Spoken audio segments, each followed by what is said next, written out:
perdió la tarjeta de Sansón. Así que bueno. Sí. Si nosotros hoy pensamos en la palabra juez, seguramente lo que se nos viene a la mente tiene que ver con una cuestión legal. Quizás, no sé, se nos viene algo referido a los tribunales. O no sé, para la gente fanática de la ley y el orden, se nos viene ese tipo vestido de negro con el martillo en la mano, cuando uno piensa en el concepto, en el término de juez. Pero estos jueces, que hoy vamos a ver la historia de uno de ellos, no tienen nada que ver, digamos, los jueces que pensamos hoy en la actualidad, no tienen nada que ver con el oficio, con el rol de los jueces que nosotros vemos en la Biblia. En el Antiguo Testamento, después de Moisés y de Josué, y antes del reinado de Saúl y de David, en el medio, por 350 años, estuvieron gobernados y legislados el pueblo de Israel por jueces que había puesto Dios. ¿Sí? Y el concepto de juez era un poco más amplio. Tenía como un sentido de un tipo que venía a liberarlos de una opresión del pueblo enemigo. Era alguien que Dios había levantado justamente con esa función. Y el término hebreo, que se traduce para juez, también significa salvador o liberador. No eran personas que sabían de leyes, no tenían destrezas de ese tipo, sino que eran personas con quizás algunas destrezas militares, con la capacidad de crear estrategias para vencer a los enemigos. Así que eran guerreros, pero a la vez también gobernaban de cierta forma los jueces. Y así estuvo Israel por 350 años. Si uno lee el libro de Jueces, después lo vamos a ver dónde, pero yo les cuento, el primer versículo comienza diciendo, aconteció después de la muerte de Josué. Les hago un repaso rápido. Capítulo 24 de Josué.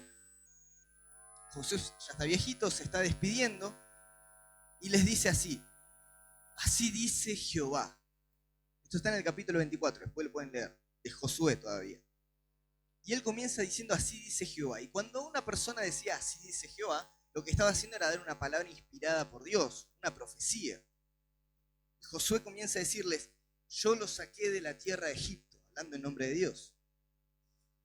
Y les empieza a decir, lo que va a pasar con ustedes es que si no sacan a los ídolos del medio de ustedes, el pecado va a habitar en sus hogares. Y está la famosa frase que nosotros leemos, no sé ustedes, pero mi casa y yo serviremos a Jehová, la que todos conocemos. Y el pueblo le responde, no, pero ¿cómo vamos a hacer eso? Dios nos liberó de Egipto, ¿cómo vamos a hacer eso? Y Josué les dice, pero muchachos, no es que le estoy contando algo que quizás pueda pasar, va a pasar. Y ellos le dicen, pero por nuestra palabra juramos que no va a pasar. Y él les dice, ¿se comprometen con su palabra que no va a pasar? Sí, no va a pasar. Cuando uno va al capítulo 2 de Jueces, esto es después de lo que dije recién, en el versículo 7 del capítulo 2 dice lo siguiente, y mientras vivió Josué y los ancianos que le sobrevivieron, y que habían visto las obras del Señor en favor de Israel, todo el pueblo sirvió al Señor. Es decir, mientras estuvo Josué, estaba todo bien. Versículo 8 dice, y Josué hijo de Nun, siervo del Señor, murió a la edad de 110 años. Lo sepultan, y el versículo 11 ya nos empieza a mostrar algo. Muere Josué y dice, después de ellos vino otra generación que no conocía al Señor, ni sabía lo que el Señor había hecho para Israel. Los israelitas hicieron lo malo a los ojos del Señor y adoraron a los Baales. Todo lo que Josué les había dicho que iba a pasar, ellos lo hicieron. Ellos dijeron, no, sí, lo hicieron. Y dice que a donde quiera que iban ellos, la mano del Señor estaba en contra de ellos para su mal, y tal como se lo había jurado el Señor, se vieron en gran aflicción. Entonces el Señor levantó jueces que lo liberasen de la mano de los que les despojaban. Josué les dice algo, ellos dicen, no, se olvidan de eso, muere Josué, y comienza toda una cuestión en el libro de Jueces, que básicamente se trataba de que ellos empezaron a mezclar con los pueblos paganos. Y acá comienza la decadencia de Israel. Ya solamente acá en el inicio del libro de Jueces, el texto nos tira una luz de que el fracaso no era solamente por no escuchar las palabras de Josué, sino por no haber expulsado a las personas que Dios le dijo, sáquenlos de la tierra prometida, esa tierra es para ustedes, sáquenlo de ahí, no se mezclen. Y ellos hicieron todo lo contrario. Empezaron a tolerar lo que Dios les había dicho que no toleren. Y ahí comienza a repetirse el ciclo que uno lee. Los enemigos lo oprimen, ellos claman afligidos a Dios y Dios levanta un juez que los liberaba. Y los jueces que aparecen está Otoniel, Ahod, Samgar, Débora, acompañada de Barak, Gedeón, Tola, Jair, Jefté, Ibsán, Elón, Abdón, Sansón, Elí y el último juez que fue Samuel. Y eran jueces elegidos por Dios, no era una cuestión hereditaria, no era una cuestión de convocatoria popular, que todos decían, me parece que aquel es juez. Era alguien que Dios levantaba delante de todo el pueblo, digamos. De todos estos jueces que le acabo de mencionar, en esta noche vamos a escuchar acerca de la vida de uno de ellos, que es una figura popular en la escuelita dominical, en la cultura general es conocido, es nuestro Superman bíblico. Y obviamente me estoy refiriendo a Sansón, juez de Israel. Así que quiero que vayan conmigo al capítulo 13 del libro de Jueces y dejen ahí abiertas sus Biblias. A ver quién trajo Biblia.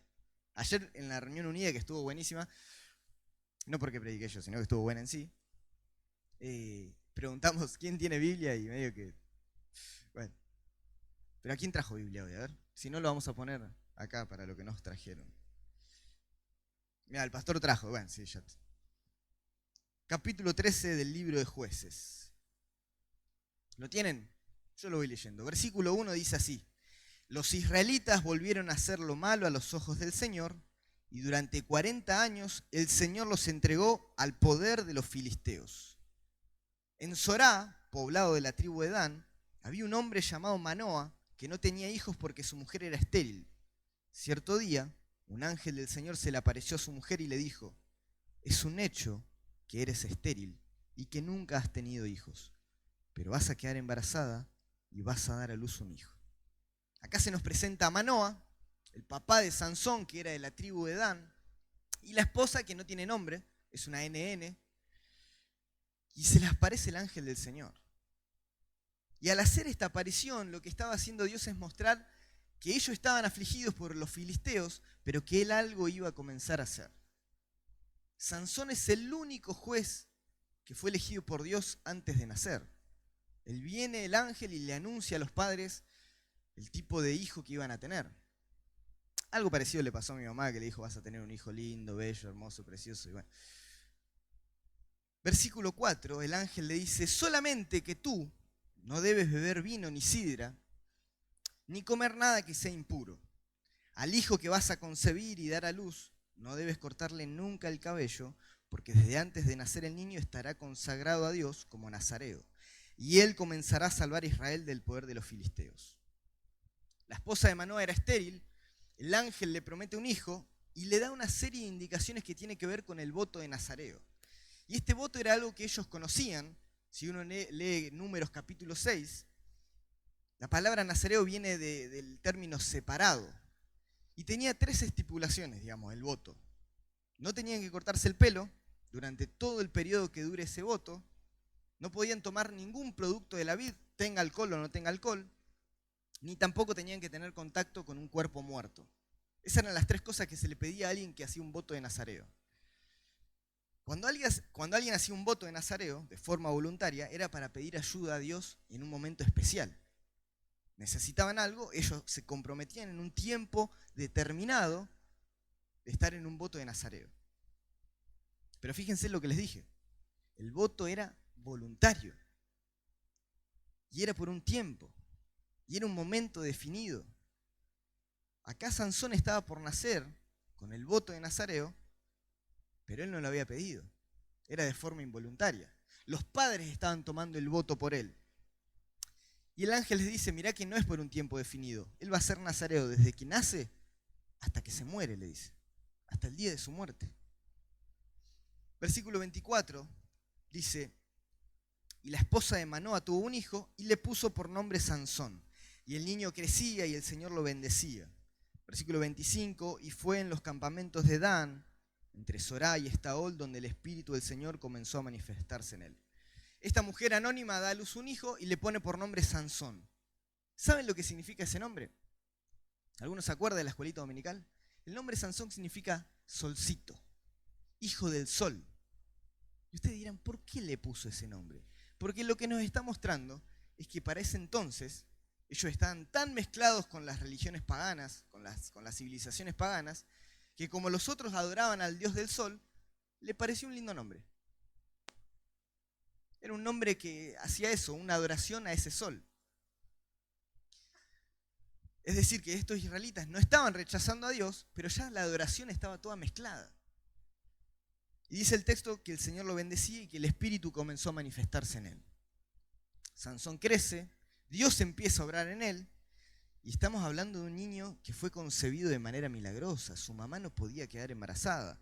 Dios le elige, Dios lo aparta para que sirva. El tipo estaba apto para toda batalla espiritual. Y es el último juez que va a aparecer acá en el libro de los jueces, así que era la última gran esperanza para Israel. Imagínense la expectativa que el oyente de Israel y nosotros como lectores tenemos frente a tremendo nacimiento, pero automáticamente pasamos al capítulo 14 y acá nos empezamos a decepcionar un poquito. Vamos a leer el capítulo 14 y nos vamos a dar cuenta que estamos a punto de encontrarnos con el personaje más imperfecto de todo el libro de Jueces. Un hombre violento, un hombre impulsivo, un adicto al sexo, emocionalmente inmaduro, egoísta. Pero lo que más nos va a hacer ruido, mientras lo leamos, es que todas las veces que él es movido por el orgullo, por el enojo, por la ira, dice que el Espíritu de Dios venía sobre él. Versículo 1 del capítulo 14 dice: en cierta ocasión Sansón fue a Timnat y vio allí a una mujer filistea. Versículo 2 dice: al volver a su casa les confesó a sus padres: allá en Timnat vi a una filistea y yo les ruego que le pidan para que sea mi mujer. El tipo entra a la casa de sus padres, sus dos papás ahí desayunando, a mí nunca me pasó, pero digo así, entra así desayunando y les dice: che, pa, ma, vos sabés que estoy en una.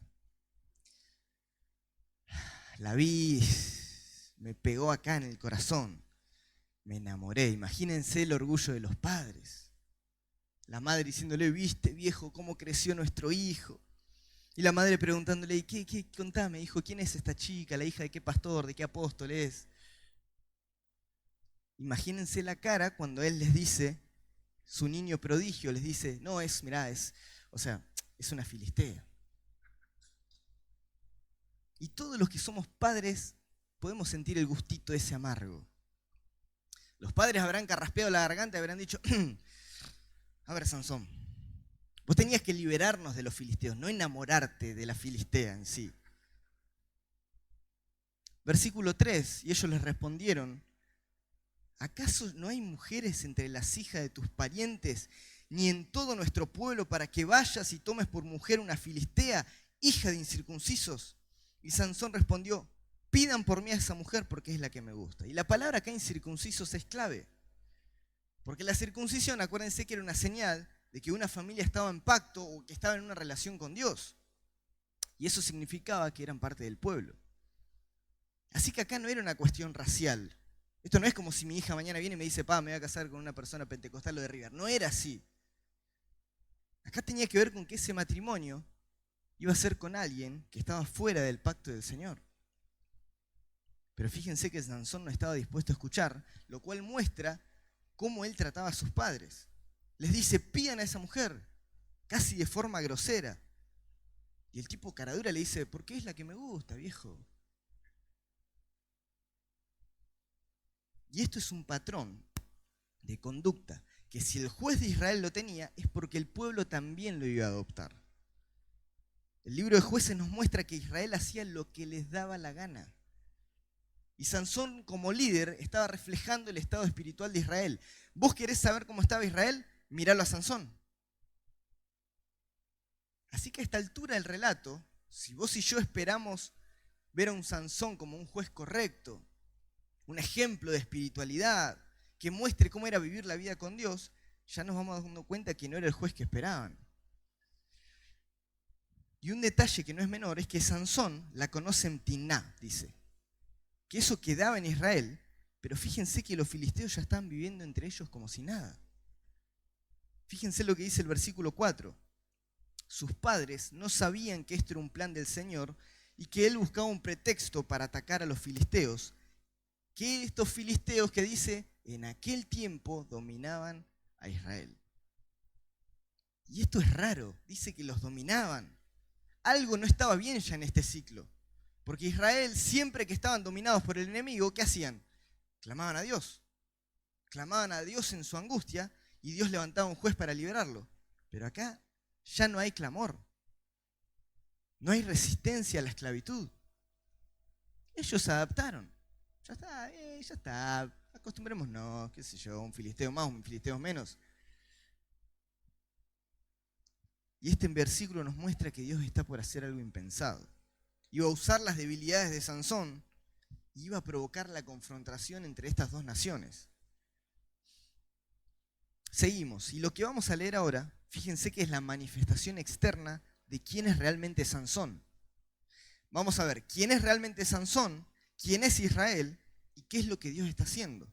Versículo 5 dice, y sucedió que al dirigirse Sansón y sus padres a Timnat, cuando llegaron a las viñas de Timnat, un cachorro de león salió rugiendo a su encuentro. Entonces el espíritu del Señor vino sobre Sansón, y éste despedazó al león como si fuera un cabrito, sin más armas que sus manos. Pero a sus padres no les dijo lo que había hecho. Sansón empieza acá a mostrar un desprecio hacia su voto nazareo. Porque al ser el nazareo no podía tocar un animal muerto. Lo que él tendría que haber hecho acá es ir automáticamente al tabernáculo a purificarse. Pero fíjense que él se va y no le dice nada a sus padres tampoco. Versículo 7 dice, y luego Sansón fue a hablar con la mujer que le gustaba. El tipo estaba camino a ver a su chica. Le gana más el deseo del corazón que su propio voto nazareo. Versículo 8 dice, tiempo después, al volver para tomar a la mujer, Sansón se apartó del camino para ver el cadáver del león y se encontró con que en el cadáver había un enjambre de abejas y un panal de miel. Sansón tomó el panal y se fue comiéndolo por el camino, y cuando alcanzó a sus padres les dio miel para que comieran, aunque no les dijo que la miel la había tomado el león. El tipo vuelve a tocar un animal muerto y esta vez hace que sus padres, de manera inconsciente, también queden impuros, también participen de su pecado. Y después seguimos leyendo y Sansón se empieza a preparar para su casamiento, porque se ve que los padres ahí arreglaron toda la cuestión medio de los gitanos. Versículo 10 dice, el padre de Sansón fue y habló con la mujer.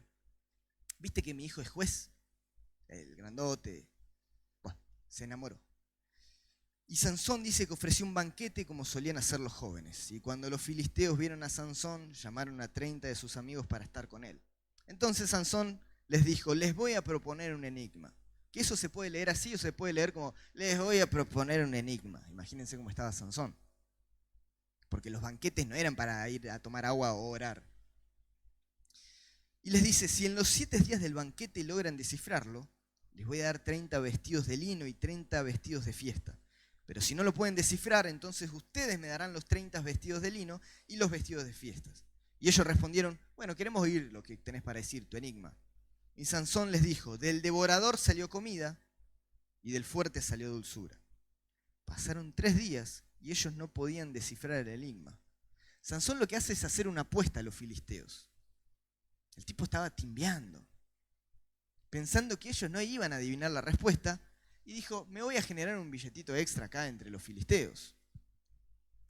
Pero los filisteos, ¿qué hacen? Van y buscan apoyo en la que estaba por casarse con Sansón, y Sansón acá empieza a mostrar su incapacidad de pensar de manera racional cuando una mujer lo atrae. Dice el versículo 15, así que el 7º día le dijeron a la mujer de Sansón, haz que tu marido te diga la solución de su enigma. De lo contrario, les prenderemos fuego a ti y a la casa de tu padre. ¿Acaso nos invitaron para quitarnos lo nuestro? La mujer de Sansón se echó a llorar y le dijo, tú no me quieres, viste, medio mexicano, más bien me odias, porque no me has dicho cuál es la respuesta al enigma que propusiste a mi gente. Y fíjense la respuesta de Sansón, que les dice, si ni a mis padres les he dado la respuesta, ¿crees que te la daría a ti? Como diciendo, no se la di a mi vieja, que es lo más grande que hay, después del Diego te la voy a dar a vos. Y ese mismo día, antes de que el sol se pusiera, versículo 18, dice, Sansón le da la respuesta y los jóvenes le dicen, ¿qué hay más dulce que la miel y qué hay más fuerte que el león? Y Sansón les dice, si no araran con mi novilla, jamás habrían solucionado el enigma.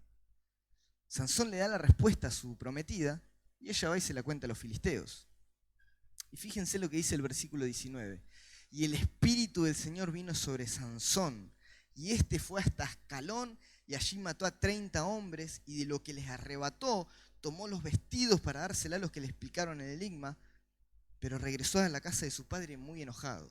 El tipo fue, viene una violencia vengativa sobre él, no controla sus sentimientos, no controla el temperamento, va, asesina a 30 personas, les roba y con eso paga la apuesta. Y encima se va el enojado. Así que si el tipo se va, la mujer estaba libre de casarse con quien quería. Pero fíjense lo que dice el versículo 20. Y la mujer de Sansón fue entregada a uno de sus amigos, es decir, se casó con un filisteo. No había forma de que Sansón se entere, no había un Instagram para que él le chismosee a ver en qué anda, ¿viste? Versículo 15 dice, algún tiempo después, durante la cosecha del trigo, andá a saber cuánto fue ese tiempo después del capítulo 15, versículo 1. Dice, algún tiempo después, durante la cosecha del trigo, Sansón fue a visitar a su mujer y llevó un cabrito. Capaz que pasó 1 año, 2 años. Él agarró una ofrenda para llevar como diciendo, está todo bien, a ver, que acá no pasó nada, vamos a comer esto y estemos en paz, estamos tranquilos. Y al llegar, el tipo se sentó, dejó el cabrito y ¿qué dice? Dijo, quiero tener relaciones con mi mujer. A lo guapo. Pero el padre de la joven no lo dejó entrar. El señor vuelve impune a la casa de su pareja, tóxico total, y el suegro no lo deja entrar. Pero fíjense que a Sansón nadie le dice lo que tiene que hacer o qué no hacer. No le hace caso a sus padres, menos a este tipo. Versículo 2 dice, el padre le dice, yo creí que la aborrecías, así que se la di a tu amigo. Pero su hermana menor es más hermosa que ella, ¿no es verdad? Como diciendo, está más linda, ¿no? Tómala en su lugar. Versículo 3 dice, Sansón le respondió, esta vez no será mi culpa si les hago daño a los filisteos. El suegro intenta ofertarle a la otra hija y Sansón no escucha nada. Versículo 4 dice, y fue Sansón y cazó 300 zorras, la ató de 2 en 2 y en la cola les ató una antorcha. Luego prendió las antorchas y soltó las zorras en los sembrados de los filisteos y se quemaron las espigas amontonadas y las que aún no se cosechaban. Ardieron también viñas y olivares. Sansón se enciende otra vez en enojo y cual pirómano prende fuego todos los campos de los filisteos. Versículo 6 dice, los filisteos se preguntaban quién había hecho eso. Y cuando le contestaron que había sido Sansón, porque le había quitado a su mujer y se la había dado a un amigo suyo, los filisteos fueron y quemaron a la mujer y a su padre. Toda la violencia que viene cargando este capítulo es increíble. Los filisteos se enteran que fue Sansón y como venganza van y matan a la que era su prometida y al padre también, o sea, a la esposa y al suegro. Versículo 7 dice, cuando Sansón supo lo que habían hecho, los amenazó y les dijo, por eso que han hecho, no voy a descansar hasta vengarme de ustedes. Y arremetió contra ellos y los dejó tan mal heridos que muchos murieron. Después de eso se fue a vivir en la cueva de la peña. Sansón se entera y se quiere vengar. El tipo no la terminaba más. Ya está, cortala, ¿viste? No, él jura vengarse y hace una masacre. Un episodio violento, como para no enseñarlo en la escuelita dominical a esto, ¿viste?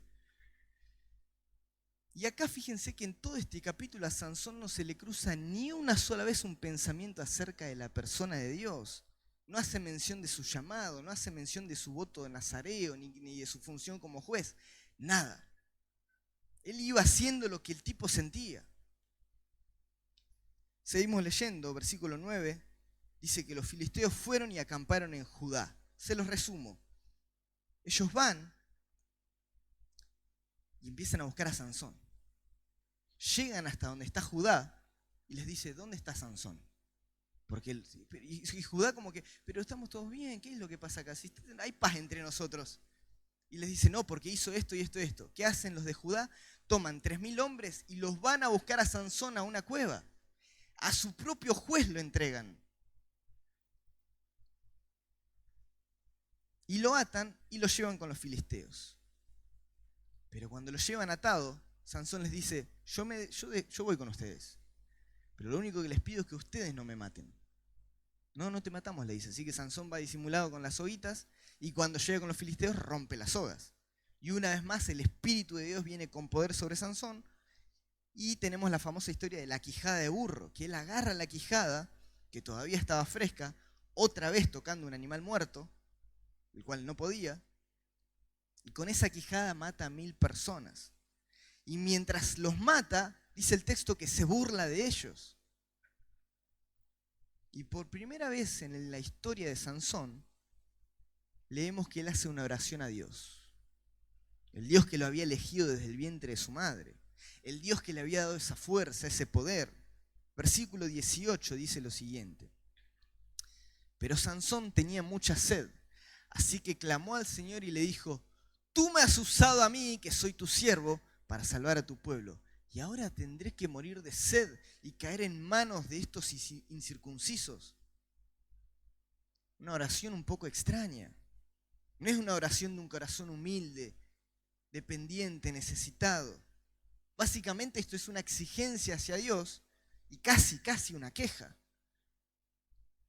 Así que esto nos muestra que Sansón no tenía idea del obrar de Dios, no estaba entendiendo que el Espíritu de Dios, que le había dado la fuerza para luchar con el león, para salvarse de esa apuesta que perdió, y que ahora le había dado fuerza para matar a estas 1.000 personas con una quijada, era él el que le había dado la fuerza. Era este Dios. Sansón usaba la fuerza de Dios, pero no dependía de Dios. Fíjense que aún así Dios está obrando en él y le da el agua que necesita. Versículo 19 dice, entonces Dios abrió el pozo que está en Leí y de allí brotó agua para que bebiera y se reanimara. Por esto este lugar se llama Enacoré y hasta el día de hoy todavía está en Leí. Versículo 20 dice, Sansón gobernó a Israel durante 20 años en los días de los filisteos. Sansón toma agua, se reanima y luego el texto nos menciona que gobernó a Israel. Es como que una vez que termina este capítulo de leer, es como que uno hace, por Dios, cuánta tensión. Qué loquito que estaba este Sansón. Hasta acá el relato es muy intenso. Pareciera que acá comienza un periodo de paz. Pero acá hay un detalle. Porque este juez no es como los demás. Acá no dice que salvó a Israel de la opresión. El texto dice que gobernó 20 años, pero todavía son los días de los filisteos. Mató a filisteos, pero no había libertad en Israel. Todas las peleas que tuvo Sansón hasta ahora fue para librarse de las macanas que él mismo se había mandado. Y pasan, dice, 20 años que él está gobernando. Y en 20 años la gente cambia. La gente se rehabilita, se acomoda, madura, piensa. Y comienza el capítulo 16 mostrándonos de vuelta qué pasa después de 20 años. Y dice, en otra ocasión, Sansón fue a Gaza. Allí vio una prostituta y tuvo relaciones con ella. El tipo no cambió nada. A Sansón un día se levantó, le pintó ir a Gaza, que Gaza no era ni más ni menos que la capital del pueblo filisteo. Ve una prostituta, se acuesta con ella. Lo que pasa que acá este iba a ser el comienzo de la última metida de pata de Sansón. Versículo 2 dice, alguien le fue a decir a los habitantes de Gaza que Sansón estaba ahí. Así que ellos fueron y rodearon la casa y toda la noche estuvieron vigilando sigilosamente a las puertas de la ciudad. Y decían, mañana cuando salga el sol lo mataremos. Pero Sansón durmió hasta la medianoche y a esa hora se levantó y fue y arrancó las puertas de la ciudad con todo y sus pilares y su cerrojo. Se las echó al hombro y las llevó hasta la cumbre del monte que está frente a Hebrón. Estos versículos nos hacen ver dos cosas. Nos hacen ver el pasado de Sansón, antes de los 20 años de gobernar, las cosas que él hacía, cómo actuaba, y nos empieza a conectar con el final de la vida de él. Y acá vemos los patrones típicos de conducta de Sansón. Sansón ve una situación peligrosa y parecía que se sentía atraído. Tenía debilidad por las mujeres. Y el hecho de que un juez de Israel duerma toda la noche con una prostituta filistea y que encima se deje rodear, ya no era una cuestión de desobediencia, ya era una cuestión de falta de sabiduría, de necedad. Pero acá el patrón de conducta que empezamos a ver en la historia de Sansón lo vemos mucho más intensificado que las veces anteriores. Porque esta vez va a la capital de ellos, se mete en medio de ellos, duerme toda la noche con una prostituta y está rodeado de guardias en una ciudad amurallada. Como cualquier patrón de adicción, acá el ciclo estaba aumentando con más fuerza.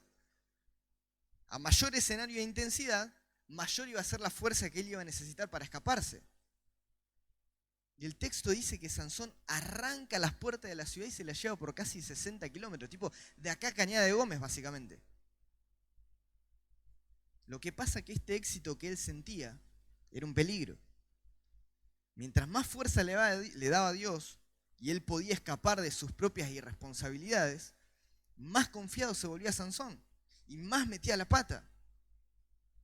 Estaba empezando a usar las bendiciones de Dios para olvidarse de Dios. Y llegamos al momento cúspide de la historia, que lo hemos visto en películas, lo hemos visto, bueno, no sé, capaz. Pero llegamos a la famosa historia de Sansón y Dalila. Versículo 4 dice, tiempo después, Sansón se enamoró de una mujer del valle de Sorek que se llamaba Dalila. Un nombre como para tener una nuera. Otra vez Sansón en un territorio filisteo. Pero esta vez jugar con esto iba a ser la ruina de Sansón. Los jefes filisteos fueron a visitarla y en el versículo 5 le dice, recorre a tu astucia, seducilo, dice otra versión, y averigua en qué consiste su gran fuerza, y averigua cómo podemos vencerlo. Entonces vendremos y lo ataremos para controlarlo y cada uno de nosotros te dará 1100 monedas de plata. Acá los que se acercan a Dalila son los líderes de los filisteos. Ya no eran un grupito de filisteos sueltos enojados. Acá vinieron a buscarlo los jefes de la nación filistea, es decir, que Sansón ya estaba comenzando a ser visto como una amenaza nacional. Y hablan con Dalila y le prometen plata. Le dicen, si lo podés seducir y que él te revele el secreto de la fuerza, nosotros te pagamos lo que vos quieras. Versículo 6 dice, como que no lo pensó mucho Dalila, ¿viste? Y Dalila le preguntó a Sansón, por favor, dime en qué consiste tu impresionante fuerza. Si alguien quisiera vencerte, ¿cómo tendría que sujetarte? Le hace una pregunta obvia, una pregunta ridícula. Mínimo, Sansón algo tendría que haber sospechado. Pero fíjense que aunque quizás haya sospechado, no la deja. Versículo 7 dice, y Sansón le respondió, si me atan con 7 cuerdas de mimbre verde, que aún no estén secos, perderé mi fuerza y seré como cualquier otro hombre. Los jefes de los filisteos le llevaron las 7 cuerdas de mimbre verde y ella lo ató con los mimbres. Como ella tenía hombres espiando en el dormitorio, cuando Sansón estuvo atado, ella gritó, Sansón, los filisteos te van a atacar. Pero él rompió los mimbres como si fueran estopa quemada y el secreto de su fuerza no llegó a saberse. Él le miente, ella lo ata, esconde a los hombres en la habitación y grita, Sansón, los filisteos. Y ella ve con sus ojos cómo él rompe las cuerdas como en el mínimo esfuerzo. Versículo 10 dice, entonces Dalila le dijo a Sansón, mira que me has engañado, me has mentido, por favor dime, ¿cómo se te puede sujetar? Mi pregunta es, ¿qué hacía ahí Sansón todavía? ¿Qué hacía ahí todavía escuchándola? ¿Por qué estaba jugando un juego tan peligroso? ¿Qué estaba enamorado y en una etapa de negación de quién era Dalila? ¿Le daba excitación el peligro? ¿Qué era lo que pasaba acá con Sansón? Ella se queja 2 veces más de que él se burla de ella Y él le vuelve a mentir otras 2 veces en la respuesta. Pero hay un clic en Sansón en el versículo 15. Fíjense que dice, y Dalila le reprochó, ¿cómo puedes decir que me amas si tu corazón no está conmigo? Ya van 3 veces que me engañas y todavía no me has dicho en qué consiste tu impresionante fuerza. No hubo amenaza de Dalila. Ella le dijo, si me amarías, confiarías en mí. Decime la verdad y probá que me amás. Y fíjense lo que pasa, versículo 16. Y como ella lo presionaba y lo importunaba todos los días, su ánimo decayó y casi se murió de angustia. Le quemó el seso. Así que le abrió su corazón, versículo 17, y le confesó, soy nazareo y estoy consagrado a Dios desde antes de nacer. Por eso nunca ha pasado la navaja por mi cabeza. Si alguien llegara a raparme, las fuerzas me abandonarían y sería tan débil como cualquier hombre. Le termina diciendo la verdad. ¿Estaba enamorado Sansón? No dice el texto si estaba enamorado o no, pero claramente no quería decepcionarla. Ni siquiera quería decepcionarla sabiendo que ella lo estaba llevando a la ruina. Algo que no pasa en las relaciones destructivas, esto pasa en la Biblia nada más. Versículo 18 dice, Dalila se dio cuenta de que esta vez Sansón le había hablado con el corazón en la mano. Así que mandó a llamar a los jefes de los filisteos y les dijo, esta vez Sansón me abrió su corazón. Los jefes de los filisteos le llevaron el dinero prometido y ella hizo que Sansón se durmiera sobre sus rodillas. Luego llamó a un hombre para que le cortara las 7 trenzas de su cabeza y ella comenzó a maltratarlo, pues su fuerza ya lo había abandonado. Entonces le gritó, Sansón, los filisteos te van a atacar. Y cuando Sansón despertó, creyó que podría escapar, como en otras ocasiones, pero no sabía que el Señor ya se había apartado de él. Dalila sabe la verdad, manda a llamar a estos jefes. Sansón se duerme, lo afeitan y la fuerza lo abandona. Pero lo que vemos en el versículo 20 es un poco extraño. Sansón obviamente sabe que le dijo la verdad a Dalila. Ya lo sabe. Y debería saber al momento en que se despertó que Dalila le había afeitado el pelo. Porque todas las veces le dijo y pasaba, así que acá también iba a pasar lo mismo. Pero el texto dice que él pensó lo siguiente, me voy a escapar como las otras veces. Sansón supuso que la fuerza todavía iba a estar ahí, aun si le afeitaban la cabeza. Pero a ver, es obvio que iba a pensar esto. Esto es algo obvio, tenía todo el sentido del mundo. Y ustedes dirán, pero ¿cómo tiene todo el sentido del mundo? Sí, tiene todo el sentido. ¿Por qué no iba a tener la fuerza? ¿Porque lo afeitaron y rompió el voto de Nazareo? Si ya lo había roto. Cuando tocó el animal muerto, ya lo había roto. Cuando lo vuelve a tocar, ya había roto el voto. Cuando toman el banquete, también lo había roto. Hacía rato Sansón había roto el voto nazareo. ¿Cuál era la diferencia? La frase clave acá es, me voy a escapar como lo hice todas las demás veces. Nosotros en esta noche leímos lo que fue la vida de Sansón. Al tipo no le importaba lo que hacía, si obedecía o no obedecía a Dios, si respetaba el voto de Nazareo o no lo respetaba. Dios siempre le había dado la fuerza, o por lo menos él se daba cuenta que la fuerza siempre la tenía. ¿Por qué ahora no se le iba a dar? ¿Por qué ahora iba a hacer él fuerza y no iba a poder salir? Es pero muy extraño que Sansón no se haya ido después de decirle la verdad a Dalila. Y el texto nos muestra algo importante. Dice que no solamente se fue a dormir, sino que él se fue a dormir sobre las rodillas de Dalila. El tipo agarró la melena y se entregó. El tipo le pone la cabeza. ¿Por qué hizo eso? Porque claramente él tampoco creía que su pelo, su voto nazareo fueran la fuente de su fuerza. Sansón que creía que esa fuerza era fuerza suya. Que no importaba lo que haga, cómo viviera o las decisiones que tome, esa fuerza no se le iba a ir, no la iba a perder. Y él dice, sí. Así que no era solamente un autoengaño. Acá era un error teológico el que estaba teniendo Sansón, porque era incapaz de ver que él dependía de la gracia de Dios. Pensó que la fuerza que tenía era un derecho que nada ni nadie se lo podía quitar. No lo veía como un don de parte de Dios. Y los filisteos pensaban también que la fuerza de Sansón era mágica. Fíjense que se creen lo de las cuerdas, lo de las sogas, lo del pelo trenzado, se creen todos ellos. ¿Por qué? Porque todo lo mágico siempre depende de cosas externas. Vos querés una pócima de amor, echás dos ojos de vaca y no 3 para que funcione. Entonces siempre la cuestión mágica depende de cosas externas. Si haces todo bien, el truco de magia sale.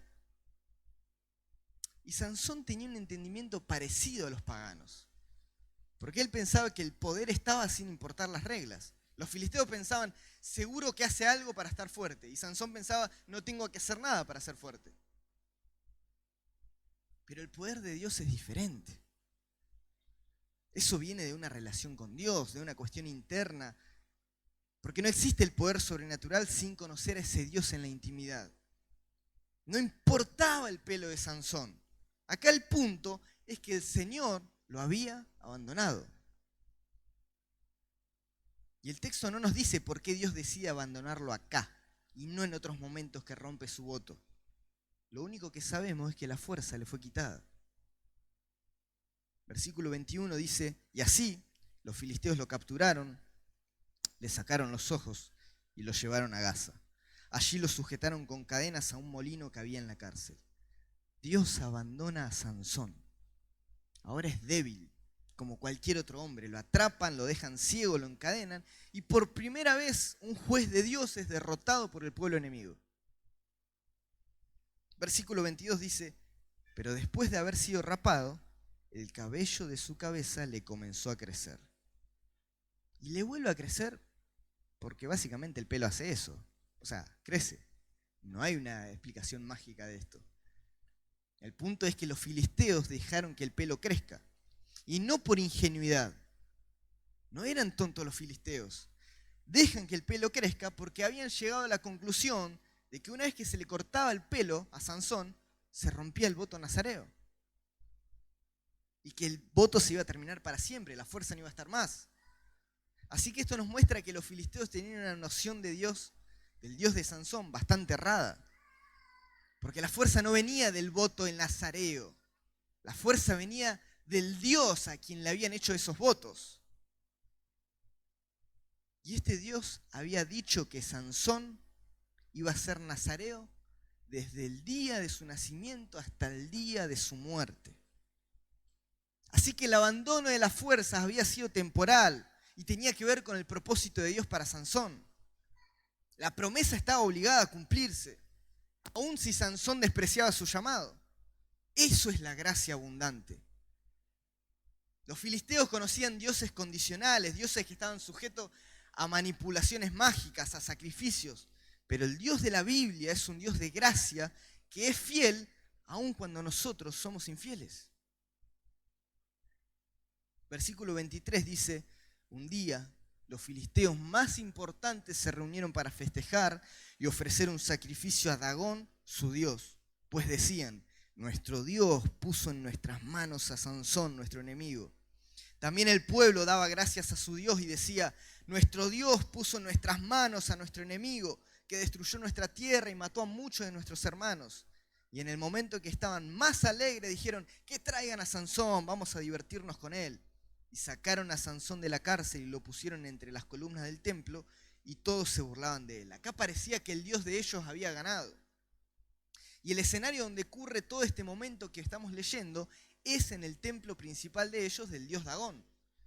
Versículo 26 dice, entonces Sansón le dijo al joven que lo guiaba de la mano, acércame a las columnas que sostienen el templo, déjame tocarlas para que me apoye en ellas.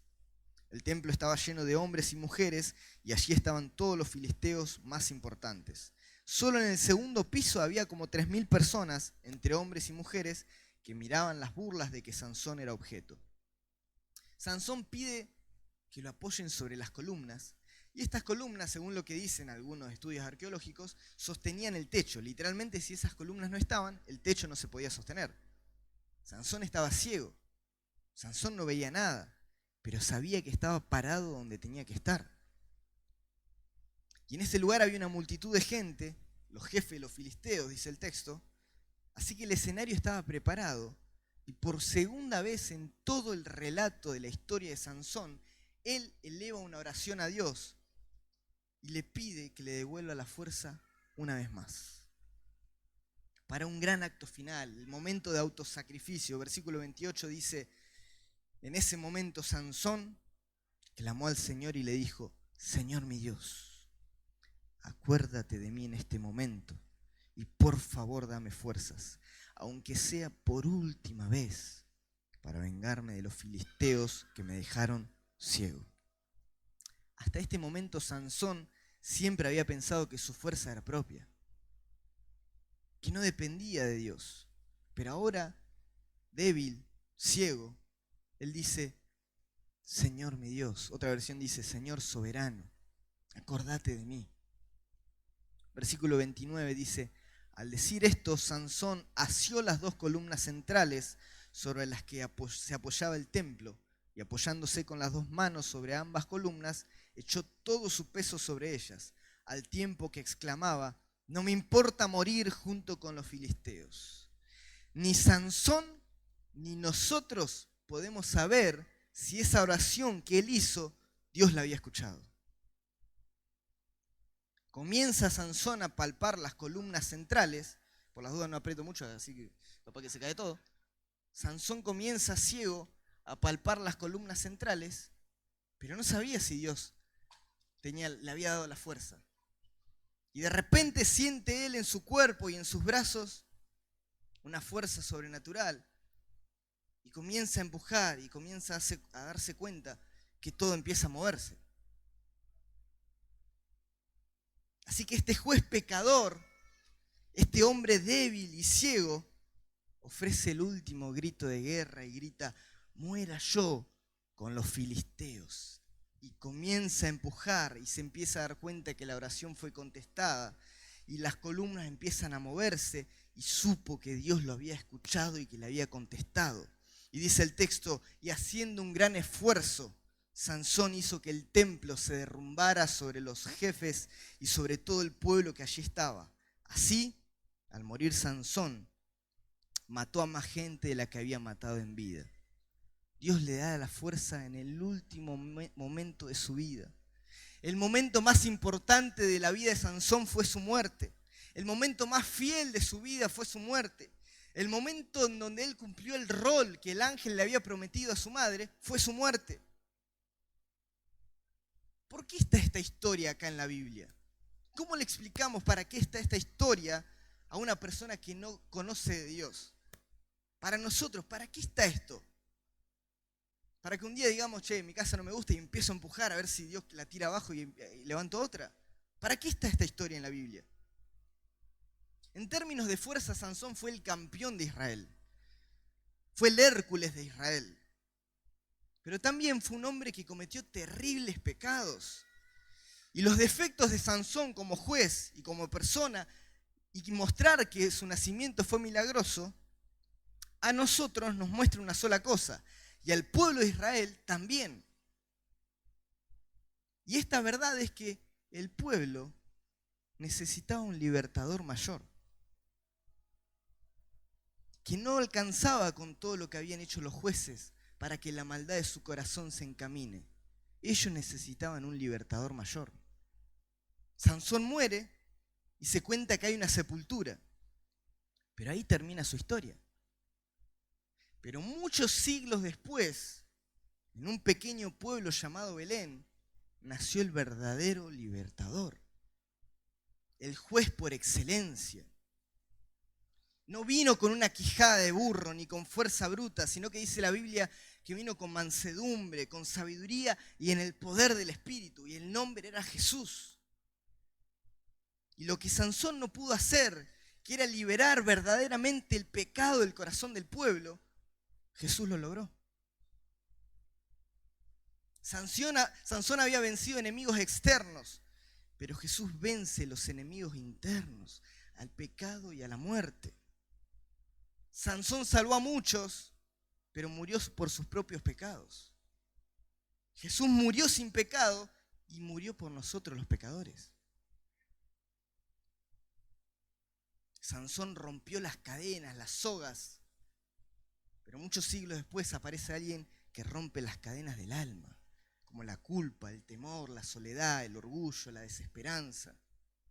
Jesús es todo lo que Sansón no fue. Jesús fue fiel donde Sansón falló. Jesús fue puro donde Sansón se contaminó. Jesús fue humilde donde Sansón fue arrogante. Sansón al final de la vida logra una victoria momentánea aplastando a los enemigos que estaban en ese templo. Pero Jesús en la cruz no aplasta a los enemigos, se entrega por ellos. Y lo más impresionante es que Sansón muere y queda en la tumba, pero Jesús muere y resucita. Sansón era una sombra, era un eco, era un anuncio incompleto. Jesús es el cumplimiento final del verdadero liberador. Y este mensaje apunta a dos lados. Primero apunta a darnos cuenta de por qué el pueblo necesitaba un libertador. Era una sombra de lo que iba a venir. Y segundo es que quizás hoy vos te sientas como nos sentimos un montón de veces todos. Quizás como Sansón al final de su vida. En un momento de derrota, usado, vacío, encadenado. Quizás por decisiones que nosotros mismos hemos tomado. Quizás no estamos ciegos, pero perdimos la visión y no vemos nada hacia adelante. No vemos nada, no sé qué hacer. Perdí la claridad de las cosas que tengo que hacer en mi vida. Perdí el rumbo. Pero el texto dice que el pelo de Sansón volvió a crecer. ¿Te acordás de este pequeño detalle? Después de haber perdido todo, y aún en la oscuridad de la cárcel y en su ceguera, dice el texto que el pelo de Sansón volvió a crecer. Y esto nos recuerda a nosotros que incluso cuando sentimos que todo se terminó, que incluso cuando sentimos que todo se rompió, que todo se quebró, la gracia de Dios sigue obrando en nuestros corazones y no nos deja. No nos deja. Aunque no lo veamos, aunque no lo sentimos, aunque no lo entendamos, Dios no nos deja. Él no terminó con nuestras vidas. Y lo que Él comenzó, dice la Biblia que lo va a terminar. Él no deja las cosas por la mitad. Y hoy, este verdadero juez, este verdadero libertador, llama a nuestras vidas. Y no nos llama para que seamos más fuertes, sino para que nosotros, al contrario, delante de Él reconozcamos nuestra debilidad. Reconozcamos que no podemos, que solos no podemos. Que no podemos confiar en nuestras fuerzas, que no podemos confiar en nuestros planes, en nuestras estrategias de vida. Y que si Él pudo redimir la historia de Sansón, si Él pudo usar a alguien tan roto, tan quebrado para comenzar una liberación en el pueblo de Israel, imagínate lo que puede hacer con nuestra historia si la rendimos a sus pies. Así que en esta noche yo te invito a que oremos juntos y nos pongamos de pie en esta noche y podamos meditar en su palabra y dejar que el Espíritu Santo de Dios hable a nuestros corazones. Ahí donde estás, pone tu mano en el corazón, cerrá tus ojos y rendite a Él. Menos mal que Jesús apareció. El verdadero libertador de nuestro corazón. Menos mal, Señor, que tu gracia es abundante y que el pelo vuelve a crecer.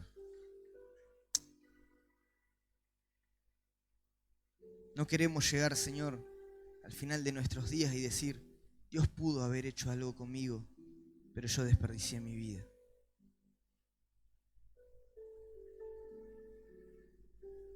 Yo sabía que con Dios se disfrutaba la vida.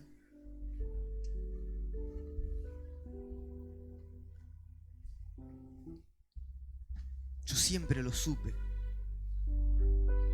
Pero no esperes al final de tu vida para decirle la última oración y decirle, Señor, una vez más, dame fuerzas. Hoy es una noche en donde la palabra nos invita poder renovar nuestro pacto con Él, nuestro vínculo con Él de amor, nuestra relación de amor con Él.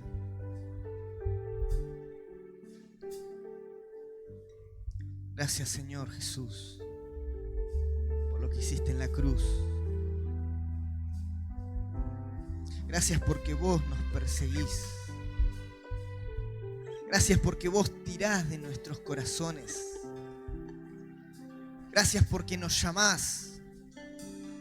Gracias porque no nos dejás. Y aunque me quiero correr y aunque quiero irme lejos, vos me llamás y me llamás y me llamás. Pero no esperes al final de tu vida. Y si quizás sentís en esta noche que hasta hoy desperdiciaste tu vida, que hasta hoy hiciste lo que quisiste, que hasta hoy rompiste las cuerdas se rompieron, no esperes a que la fuerza de Dios te abandone.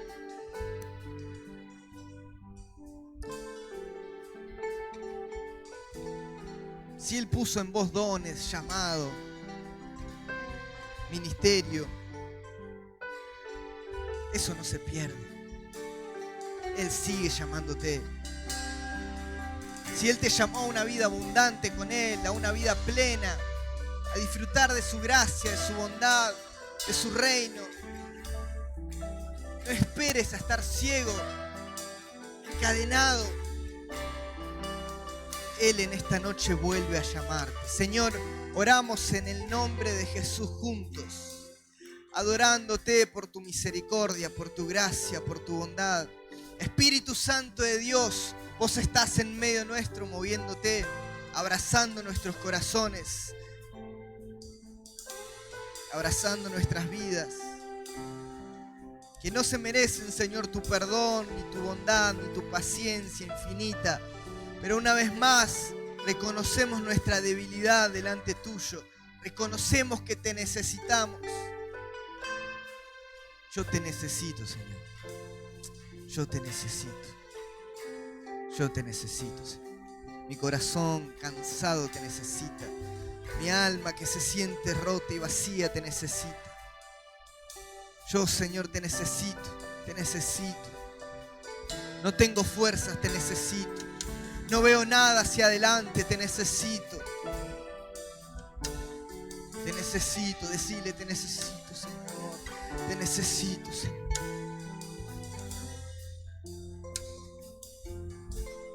Esta es una noche de reconciliación, amor con el Padre.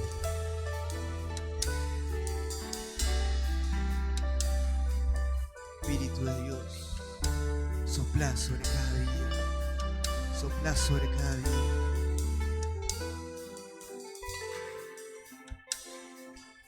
Adorale a Él, adorale a Él. Ahí donde estás, adorale. Levanta adoración desde tus bocas. Adorale a Él, adorale a Él, adorale a Él. Es su gloria que está en este lugar, es su presencia de amor que está en esta noche en medio nuestro. Adorale, adorale, adorale. Derrama tu corazón delante de Él.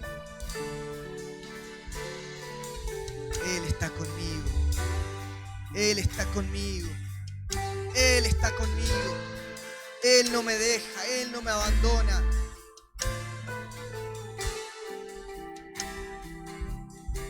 Él no me deja. Él no me abandona. Él está conmigo. Él está conmigo. Él está con vos. Él no te deja. No te abandona. No terminó la historia de tu vida. Él sigue escribiendo una historia de victoria y de gracia y de poder sobre tu vida. Levanta tus manos y adorale. Sí, Señor.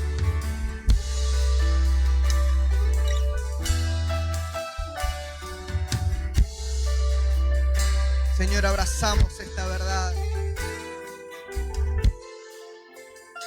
En el nombre de Jesús.